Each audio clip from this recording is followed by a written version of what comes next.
Hello and welcome to this tutorial. In this video, I'm going to talk to you through on how to get Grandmaster in chess. Now, I'm not going to tell you that you should learn from young, do this, blah, blah, blah. I'm just going to tell you the requirements that you need to get a Grandmaster in chess. The first thing that you need to do is to get an FIDE rating or an ELO rating of 2,500 or more.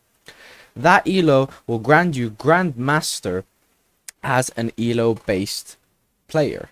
Now, to even get Grandmaster, you have to perform in tournaments in real life. You need to get at least 3 norms. One norm could be how many points you score, a minimum amount of points scored against someone of a similar ELO, lower ELO, or higher ELO.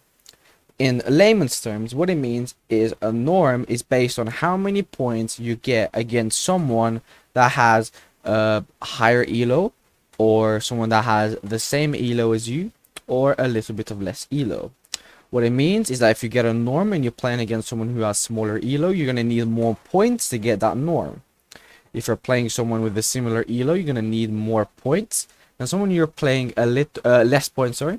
And if you're playing someone that has very high ELO, like 2,700, you're gonna need less points in order to get that norm.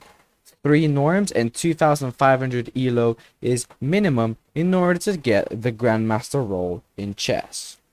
Thank you so much for watching. If you enjoyed, please like and subscribe, and I'll see you soon.